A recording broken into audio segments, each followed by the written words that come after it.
Hello guys, नमस्कार। मैं भावेश गजपाल आपका पुनः स्वागत करता हूं अपने यूट्यूब चैनल लक्ष्य विद भावेश गजपाल में। तो आज हम पढ़ने वाले हैं पार्ट 4 विशेष साहित्यकार हिंदी प्लस छत्तीसगढ़ी, मतलब अन्य विशेष साहित्यकारों के बारे में पढ़ने वाले हैं। इसके पहले मैंने पार्ट 3 तक के वीडियो बना रखे हैं। ये पार्ट 4 है जिसमें हम अन्य विशेष साहित्यकारों के बारे में पढ़ने वाले हैं। 2 लेक्चर बचा है, फिर हिंदी कंप्लीट हो जाएगा आपका। सबसे पहले देखते हैं एसीएफ रेंजर में आया हुआ क्वेश्चन, जो सीजीपीएससी में आया हुआ क्वेश्चन है आपका, वो ये है कि छत्तीसगढ़ मित्र पत्रिका का प्रकाशन किसने प्रारंभ किया था, है ना। तो इसका आंसर आएगा माधवराव सप्रे। क्या आएगा इसका आंसर? माधवराव सप्रे आएगा इसका आंसर। अगला जो है क्वेश्चन जो आपके एसीएफ रेंजर में आया हुआ था, एक टोकरी भर मिट्टी कहानी के कहानीकार का नाम क्या है। तो इनमें से कोई नहीं इसका आंसर होगा, क्योंकि माधवराव सप्रे के द्वारा ही एक टोकरी भर मिट्टी कहानी लिखी गई थी, जिसे सन 1901 में प्रकाशित करवाया गया था सरस्वती पत्रिका में। ठीक है, इस प्रकार ये पूरे भारत की पहली कहानी कही जाती है। बहुत सारे विद्वानों का ऐसा मत है। आगे हम पढ़ेंगे अब डिटेल। ठीक है, चलिए अब आगे बढ़ते हैं थोड़ा सा।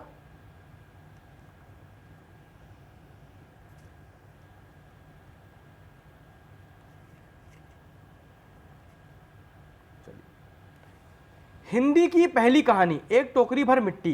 ठीक है, पुष्पपाल सिंह बीते जमाने की कथा पत्रिका सारिका ने प्रत्येक भारतीय भाषा की आदि कहानी, मतलब प्राचीन कहानी, आदि मतलब होता है प्राचीन, आदि कहानी या पहली कहानी तलाश करने का बड़ा सार्थक प्रयत्न किया था। इसी क्रम में हिंदी की पहली कहानी के रूप में पंडित माधवराव सप्रे की एक टोकरी भर मिट्टी को हिंदी की पहली कहानी के रूप में प्रस्थापित किया गया था। किसे? हिंदी की पहली कहानी है एक टोकरी भर मिट्टी, जो पंडित माधवराव सप्रे की। अब इसके पूर्व क्या था? इससे पूर्व हिंदी की पहली कहानी के रूप में दुलाई वाली, जो बंग महिला राजेंद्र बाला घोष से लेकर 11 वर्ष का समय आचार्य रामचंद्र शुक्ल और 1915 ईस्वी में प्रकाशित, उन्होंने कहा था कि भाई ये दुलाई वाले जो है वो हिंदी की पहली कहानी है, जो 1915 ईस्वी में प्रकाशित, उसे कहा गया। इस चर्चा को खींचा गया, किंतु हिंदी की पहली मौलिक कहानी के रूप में, पहली मौलिक कहानी के रूप में, मौलिक कहानी याद रखना, ये मौलिक वर्ड को गोला लगा दिया हूं, पंडित माधवराव सप्रे की कहानी एक टोकरी भर मिट्टी, जो सन 1901 के छत्तीसगढ़ मित्र नामक पत्र, मतलब पत्रिका में प्रकाशित हुई थी, को प्रायः सर्वसम्मत मान्यता प्राप्त हो गई है। हमारी दृष्टि से भी यही हिंदी की पहली मौलिक कहानी कही जाती है। पहली मौलिक कहानी है 1901 में छत्तीसगढ़ मित्र नामक पत्रिका में प्रकाशित। छत्तीसगढ़ मित्र का प्रकाशन सन 1900 से हो रहा था, लेकिन 1901 में माधवराव सप्रे ने उसमें अपना पहली कहानी एक टोकरी भर मिट्टी को प्रकाशित करवाया था, इसलिए इसे पहली मौलिक कहानी का दर्जा दिया गया। ठीक है, चलिए आगे बढ़ते हैं। अब माधवराव सप्रे के बारे में कुछ जान लेते हैं। छत्तीसगढ़ में पत्रकारिता के जनक कहे जाते हैं, आया चुका देखिए सीजीपीएससी में क्वेश्चन। इन्होंने सन 1900 में छत्तीसगढ़ के प्रथम समाचार पत्र छत्तीसगढ़ मित्र का पेंड्रा रोड बिलासपुर से प्रकाशित किया। कहां से? पेंड्रा रोड बिलासपुर से। ठीक है, अभी गौरेला, पेंड्रा और मरवाही, ठीक है, ये अलग हो गए हैं। ये 28वां जिला बन गया है, तो ये अभी पेंड्रा रोड बिलासपुर ना होकर गौरेला, पेंड्रा, मरवाही आएगा। ठीक है, जिला याद रखेंगे। तो कहां से? गौरेला, पेंड्रा, मरवाही। उस समय ये पेंड्रा रोड बिलासपुर से प्रकाशित हुआ था, जब पेंड्रा बिलासपुर के अंतर्गत आता था, लेकिन अभी ये गौरेला, पेंड्रा और मरवाही इसके अंतर्गत आएगा, 28वां जिला के अंतर्गत। छत्तीसगढ़ मित्र एक मासिक पत्रिका थी, जो मंथ में एक बार प्रकाशित होती थी। 1908 में हिंद केसरी का भी प्रकाशन किया था। हिंद केसरी का प्रकाशन हिंदी भाषा में, जो कि बाल गंगाधर तिलक के हिंद केसरी, मतलब जो मराठी केसरी पत्रिका, बाल गंगाधर तिलक ने केसरी का प्रकाशन कराया था, जो कि मराठी में था। तो मराठी में था, इसी से प्रभावित होकर माधवराव सप्रे ने 1908 में हिंद केसरी का प्रकाशन किया हिंदी भाषा में, इसलिए इसे हिंद केसरी कहा गया। ठीक है, बाद में इसके लिए इन्हें जेल भी जाना पड़ा, और फिर ये जेल से रिहा होकर स्वतंत्रता आंदोलन में कूद गए। प्रथम समाचार पत्र है छत्तीसगढ़ मित्र, सन 1900। मासिक समाचार पत्र है, माधवराव सप्रे के द्वारा प्रकाशित प्रथम मासिक पत्रिका है। पेंड्रा रोड बिलासपुर से, वर्तमान में पेंड्रा रोड गौरेला पेंड्रा मरवाही जिले के अंतर्गत आएगा।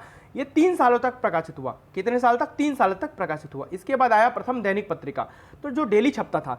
दैनिक पत्रिका है महाकौशल 1951 में, संपादक पंडित रविशंकर शुक्ल, ठीक है, पंडित रविशंकर शुक्ल, ठीक है। 1936 में यह पहले साप्ताहिक छपता था, बाद में सन 1951 में यह दैनिक पत्रिका हुआ, इसलिए 1951 ही आंसर लगाना है जब दैनिक पत्रिका की बात की जाए, ठीक है।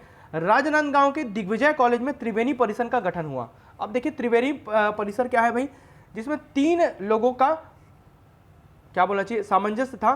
पहले थे गजानन माधव मुक्तिबोध, दूसरे थे पदुमलाल पुन्यालाल बख्शी और तीसरे थे बलदेव प्रसाद मिश्र।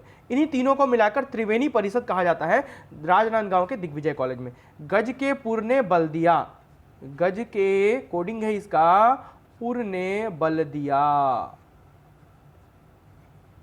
ये देखिए, गज से गजानन माधव मुक्तिबोध, पुर से पदुमलाल पुन्यालाल बख्शी और बल से बलदेव प्रसाद मिश्र। तो गज के पुर ने बल दिया, ये कोडिंग है, मैं ऐसे ही याद रखता हूँ। प्रयोगवाद के जनक कहे जाते हैं गजानन माधव मुक्तिबोध, ये क्वेश्चन आ चुका है। छत्तीसगढ़ के नीलकंठ कहे जाते हैं। शेखर एक जीवनी, अंधेरे में ब्रह्म राक्षस, कामायनी एक पुनर्विचार, चांद का मुंह टेढ़ा है, साहित्य एक डायरी नामक इन्होंने रचनाएं की है, याद रखना है आपको। इसके बाद आते हैं पदुमलाल पुन्यालाल बख्शी, क्या लिखूं, झलमला करी और सरस्वती पत्रिका, ये इनकी प्रमुख रचनाएं हैं पदुमलाल पुन्यालाल बख्शी की। बलदेव प्रसाद मिश्र, साकेत संघ, छत्तीसगढ़ परिचय और तुलसी दर्शन, ये इनकी 3 प्रमुख रचनाएं हैं बलदेव प्रसाद मिश्र की। इन्हीं तीनों को मिलाकर राजनांदगांव के दिग्विजय कॉलेज में त्रिवेणी परिषद कहा जाता था। अब आगे बढ़ते हैं। अन्य विशेष, छत्तीसगढ़ के पाणिनि कहे जाते हैं हीरालाल काव्योपाध्याय। देखिए आया है सन 1885 में पहली बार इन्होंने अपने व्याकरण की रचना की थी और 1890 में इसे जॉर्ज ग्रियर्सन ने गजेटियर में प्रकाशित करवाया था। छत्तीसगढ़ के प्रथम उपन्यास है बंशीधर पांडे की हीरू की कहानी, छत्तीसगढ़ का प्रथम उपन्यास कहा जाता है, ये भी आ चुका है। सीताराम मिश्र की सुरही गैया, ये कहानी है ना। छत्तीसगढ़ के प्रथम नाटककार है लोचन प्रसाद पांडे। कलिकाल प्रथम नाटक कहा जाता है, लोचन की कली भूथा है, भूथा मंडल भी इनका प्रमुख है ना रचना है। छत्तीसगढ़ के छायावाद के प्रवर्तक कहे जाते हैं मुकुटधर पांडे। मुकुट लगाने से छाया आ जाएगा, याद रखेंगे, मुकुट लगाने से क्या आएगा, छाया आएगा। तो कुर्री के प्रति छायावाद की प्रथम कविता है कुर्री के प्रति, ये भी आ चुका है, देखिए 2-3 बार है ना। छत्तीसगढ़ की प्रथम कवयित्री है निरुपमा शर्मा, जिसे सोनाबाई के नाम से जाना जाता है, सोनाबाई या सोनाबाई बोलते हैं। पतरेंगी छत्तीसगढ़ी में इनका प्रथम रचना है, छत्तीसगढ़ी में पतरेंगी। छत्तीसगढ़ की प्रथम महिला हिंदी साहित्यकार भी निरुपमा शर्मा ही है। बूंदों की सागर इनकी हिंदी रचना है, बूंदों की सागर, यह आएगा बूंदों का सागर है ना, कि नहीं आएगा बूंदों का सागर। छत्तीसगढ़ के प्रथम उपन्यास का, सॉरी छत्तीसगढ़ के प्रथम नहीं है भाई, छत्तीसगढ़ के उपन्यासकार है शिवशंकर शुक्ल, ये भी उपन्यास लिखे हैं। इनके उपन्यास में दियना के अंजोरा और मोंगरा, ये भी इंपॉर्टेंट है, ये भी आ चुका है आपके में। इसके अलावा छत्तीसगढ़ के प्रथम खंड काव्यकार है पंडित सुंदरलाल शर्मा, जिन्होंने दान लीला की रचना की है, जो कि कृष्ण पर केंद्रित है। यह आ चुका है आपका क्वेश्चन सीजीपीएससी में, किस पर केंद्रित है दान लीला, तो कृष्ण पर केंद्रित है, कृष्ण की बाल लीलाओं पर। छत्तीसगढ़ के महाकाव्यकार, ठीक है, वो है कपिलनाथ कश्यप है, जिन्होंने महाकाव्यों की रचनाएं की है, श्री राम कथा, श्री कृष्ण कथा और श्री महाभारत कथा नामक महाकाव्यों की रचना की है। छत्तीसगढ़ के व्यंग लेखन प्रारंभ किया था शरद कोठारी ने। छत्तीसगढ़ में व्यंग लेखन, व्यंग मानने का या सार्काज्म जिसे बोलते हैं, व्यंग लेखन प्रारंभ किया था शरद कोठारी के द्वारा। छत्तीसगढ़ के वाल्मीकि कहे जाते हैं गोपाल प्रसाद मिश्र, है ना, जिन्होंने खूब तमाशा की रचना की थी, ये भी आ चुका है। इसके अलावा शब्द सागर छत्तीसगढ़ी शब्दकोश, इसकी रचना की है पुनीत गुरुवंश ने, ये भी आ चुका है आपके एसीएफ रेंजर में।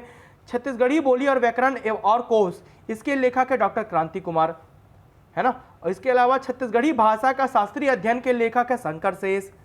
छत्तीसगढ़ी हिंदी शब्दकोश के लेखक है डॉक्टर पालेश्वर शर्मा। छत्तीसगढ़ी भाषा का उद्विकास के लेखक हैं डॉक्टर नरेंद्र देव वर्मा। और भालचंद्र राव तेलंग, छत्तीसगढ़ी हल्बी भतरी बोलियों का भाषा वैज्ञानिक अध्ययन इन्होंने किया, भालचंद्र राव तेलंग ने।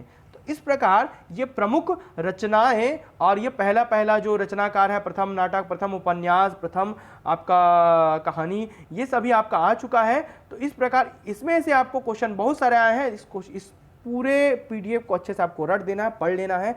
वीडियो में अंत तक बने रहने के लिए बहुत बहुत धन्यवाद। अच्छा, एक चीज़ और, जब आप माधवराव सप्रे के बारे में पढ़ेंगे, ठीक है, तो माधवराव सप्रे को थोड़ा सा और आप सर्च मार लें और अन्य चीज़ों के बारे में भी पढ़ लें, क्योंकि माधवराव सप्रे बहुत ही इंपॉर्टेंट व्यक्तित्व हैं छत्तीसगढ़ के दृष्टिकोण से। उनकी और रचनाएं जो आपको लगती है कि इंपॉर्टेंट है वो आपको पढ़ लेना चाहिए, जैसे कि प्रथम कहानी एक टोकरी भर मिट्टी आपके एसीएफ रेंजर में दिया गया था। इसी प्रकार और रचनाएं भी हो सकती हैं, आप उन्हें सर्च मारकर गूगल करें और उसे पढ़ सकते हैं। वीडियो में तक बने रहने के लिए बहुत बहुत धन्यवाद।